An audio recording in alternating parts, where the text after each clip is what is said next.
کا وہ نک پہ سر جس سے میں حق اٹھی علم کی سحر دل میں بسائی. نحمده ونصلي على رسوله الكريم. أما بعد فأعوذ بالله من الشيطان الرجيم. بسم الله الرحمن الرحيم. قال تعالى في القرآن المجيد والفرقان الحميد: إنما يخشى الله من عباده العلماء. صدق الله العظيم. وقال رسول الله صلى الله عليه وسلم: العلماء ورثة الأنبياء، أو كما قال عليهم الصلاة والسلام.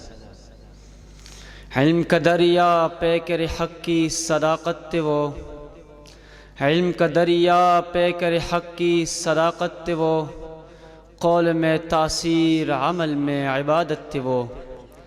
صدر محفل، معزز اکرام اور جج صاحبان اور میرے عزیز ساتھیوں، السلام علیکم ورحمۃ اللہ وبرکاتہ. میرے عزیز ساتھیوں، آج کی اس پروقار محفل میں مجھے جس عظیم شخصیت پر گفتگو کرنے کا شرف حاصل ہو رہا ہے وہ ایک ایسی عظیم ہستی ہے جن کا نام سن کر علم و عمل، تقوی اور پرہیزگاری اور اخلاص اور للہیت کی جھلک ذہن میں آتی ہے. وہ ہیں علامہ شبیر احمد عثمانی رحمۃ اللہ تعالی علیہ. سامعین ذی وقار، علامہ صاحب صرف ایک عالم دین نہ تھے بلکہ ایک فکر، ایک تحریک، ایک مشعل راہ تھے. آپ نے ساری زندگی دین اسلام کی خدمت میں صرف کی بغیر کسی دنیاوی غرض یا شہرت کے. ان کا مقصد صرف اور صرف اللہ تعالی کی رضا تھی. آپ کا علم وسیع، فکر عمیق، انداز بیان انتہائی دل نشین اور مؤثر تھا. آپ قرآن اور حدیث کے نہایت ماہر عالم دین تھے. آپ نے دین کے اہم مسائل کو نہایت آسان اور عام فہم انداز میں لوگوں تک پہنچایا. ان کی بات دل پر اثر کرتی اور کیوں نہ کرتی کہ ان کی زبان علم سے نہیں بلکہ دل سے بولتی تھی. کہہ دیے سبحان اللہ، سبحان اللہ.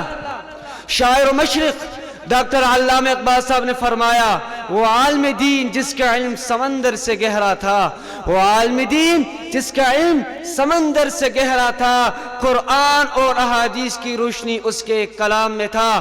دل سے نکلی بات دلوں تک پہنچا کر محبت، دل سے نکلی بات دلوں تک پہنچا کر محبت. دین کے مشکل مسائل کو کیا آسان اور عام فہم تھا. صدر جلسہ علامہ صاحب نے ہمیشہ حق کی بات کی، حق کی حمایت کی، خواہ اس کے کہ کوئی بھی قیمت چکانی پڑے. وہ نہ جھکے اور نہ بکے اور نہ ہی کسی باطل قوت کے سامنے خاموش رہے. ان کی زندگی ہمیں یہ سکھاتی ہے علم کے ساتھ کردار اور گفتار کے ساتھ عمل بھی ضروری ہے. شاعر و مشرق نے فرمایا: حق کے راہ میں کبھی جھکنا نہیں، یہی ان کا فرمان تھا. حق کے راہ میں کبھی جھکنا نہیں، یہی ان کا فرمان تھا. جھوٹ کے اندھیروں میں روشنی کا وہ ستون تھا. بادلوں کی گرج سے ڈرنا نہیں، یہی ان کی پہچان تھی. باطلوں کی گرج سے ڈرنا نہیں، یہی ان کی پہچان تھی. علامہ کی زبان سے صدائے حق کر گلی اور مکان تھی. کہہ دیے سبحان اللہ. اگر بس آپ سبحان اللہ نہیں کہتے، سبحان اللہ کہیے، سبحان اللہ، سبحان اللہ، ماشاءاللہ. لیکن آج ضرورت اس بات کی ہے، آج افسوس، آج جب ہم ان کی یاد مناتے ہیں تو ایک محض یاد نہیں بلکہ ایک عہد ہے کہ ہم ان کے مشن کو زندہ رکھیں گے انشاءاللہ. کہیے انشاءاللہ. ہم ان کے مشن کو آگے بڑھائیں گے انشاءاللہ، اور ہم ان کی چھوڑی ہوئی روحانی ورث کی حفاظت کریں گے انشاءاللہ. اللہ تعالیٰ علامہ صاحب کی درجات بلند فرمائے، آمین. ان کے درجات بلند فرمائے اور ہمیں ان کے نقش قدم پر چلنے کی توفیق عطا فرمائے، آمین ثم آمین. وما علینا الا البلاغ المبین. والسلام.